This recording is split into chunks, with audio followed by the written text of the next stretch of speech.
Hello folks, I hope that you are having just a great day today.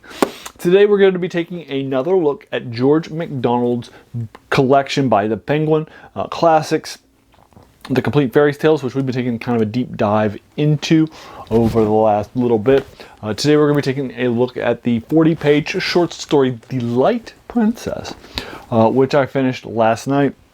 I'll link you to this collection below in the comments below, as well as trying to find it online for you so that you can read it. All of his stuff was written in the 1800s, so obviously that stuff is old enough that it might be on Project Gutenberg or something like that. So I'll try to find it for you so you can read it for you online if you're not interested in reading it in print, or you want to save yourself the money. Or maybe you want to read it first, and then if you like it, buy it in print. I've heard of a couple of folks that like to do that. But whatever you like, whatever your fancy is, I'll go ahead and give you both links, and so that way you can proceed with at your leisure. This short story is very interesting. It's another short story that is set in the fairy tale sort of oeuvre that I've read a few short stories like. It reminds me of another short story in this collection, Little Daylight. The Light Princess does. Basically, what winds up happening in this 40-page short story is that we have our main point of view characters are this small little kingdom that's set, and the king is upset that his wife has borne no children, and so he starts to get cross with her. She pretends it's a joke, so he gets cross at her to no effect.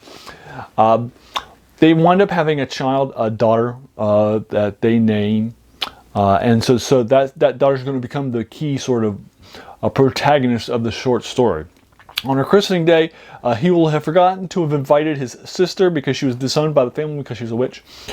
And so because of that, she's going to show up anyway, and he's going to forget that he forgot to invite her because she's his sister.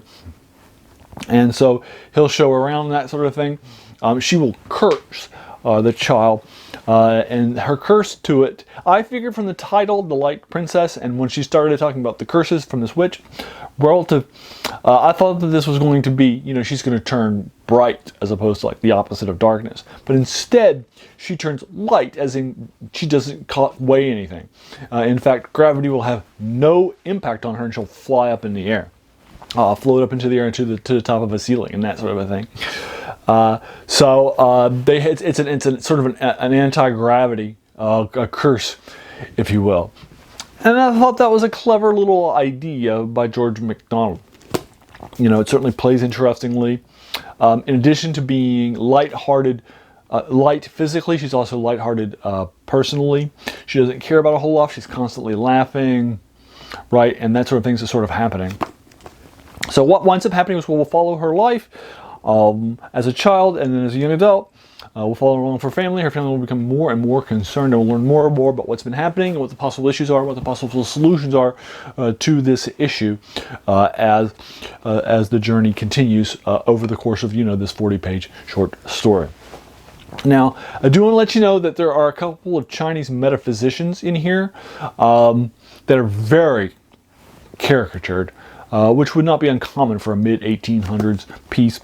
Even their names are not real-life Chinese names. They didn't do research, right? That sort of thing. Clearly they didn't know Chinese people, and so their names are jokes. So just so you know, going into it, that it does have a Chinese culture. They are characters of Chinese people, these metaphysicians, and their names are also not something that you would see in a modern story, and obviously that was common for the 1860s or 1850s when this was published. So it's not something that would have been uncommon, but still, something that I would want to make sure that you're aware of going ahead of it, in case you're somebody who's like, what, I'm just not interested in that now. It's fine. I'm not going to lose any sleep over whether or not you decide to read it. But I just want to let you know about George MacDonald's a very good writer. This is a clever idea. I enjoy where it goes, and so I do like it. It's a short story, The Light Princess.